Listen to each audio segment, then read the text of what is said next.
public infrastructure. I actually think the cloud is quite a bit broader than that. The cloud is about new applications. Applications that can think about all of the world's people and all of the world's information, public and private information potentially as appropriate, respecting confidentiality, as part of the infrastructure against which we write programs. That's why I like to say the cloud learns and helps you learn. You know, part of the opportunity and challenge we see, for example, with our Bing service is to turn that kind of private copy that we have of the internet into a corpus of information that you can actually write programs against that are more valuable, that do more for people because they're able to benefit from the knowledge and insight that builds up on the internet every day. We see this already on the people side as people program against various social networks and social graphs. It helps to see the connectivity of people on the planet as we create the next generation of applications. And so when we say the cloud learns and the cloud helps enhance your social and professional interactions, we're really talking about turning the entire world, the corporation, whatever the appropriate privacy and security context is, into a programmable entity and open that up for a whole new generation of application creativity. When we say the cloud drives server advances that drive the cloud, we're not just telling you, hey, take the application that you've written and put it on a virtual machine and ship it away and run it on somebody else's machine instead of your own machine. We're actually saying, hey, look, let's redesign hardware, software, storage, networking. Let's redesign the whole entity top to bottom.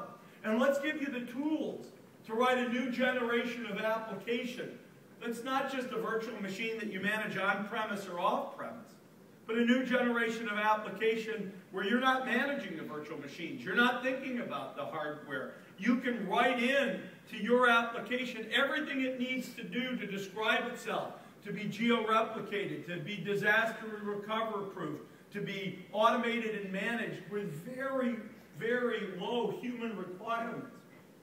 We learned a lot about this, frankly, in building up Bing. We have hundreds of thousands of servers in Bing. And if we were writing Bing and managing Bing the way our corporate customers today write and deploy applications, we simply couldn't keep up with the speed of new releases, new deployments, change, the way we flux and move things around the world as data centers and networks see the inevitable problems and fail over.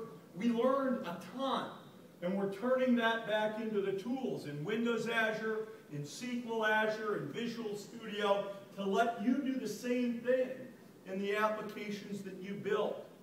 I was with some folks from Volvo Cars yesterday up in Stockholm, and they were describing this marketing application that they had written on Azure.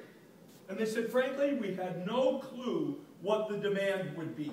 There's some partner with this movie Twilight series. I have the wrong gender children, I think, to know much about it.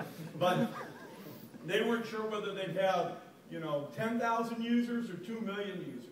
They built on the Azure infrastructure, boom, it was our problem, scaling up, scaling down on their behalf. It wasn't their capacity planning, their servers, their management. That was all instrumented and automated in. I like to say the cloud wants smarter devices.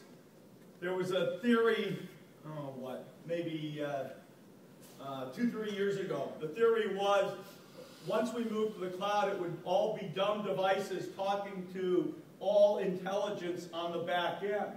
And what we've seen has been quite to the contrary. Whether it's the work that you've seen in smartphones, and we'll have a chance to show you in our Windows Phone 7 later today, people want more intelligence in the client, but intelligence that has been designed to support an application that communicates with the cloud. You see that in Internet Explorer 9.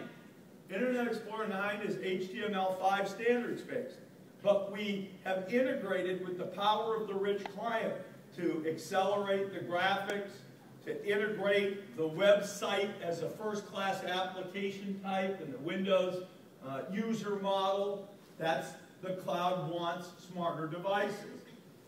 I had a chance to give a speech this morning at the London School of Economics, and we showed a little video of what we're doing with the next generation of Xbox coming for Christmas, where literally your voice and your body control what goes on the screen. We need intelligence in the device, and yet the fun of the gameplay is actually being able to interact with people across the UK, across the planet. So the cloud wants smarter devices, and we need to build the capabilities so you can write applications that deploy and are managed easily with things that run out in the cloud and things that intelligently augment your application on the PC, on the phone, and on the TV.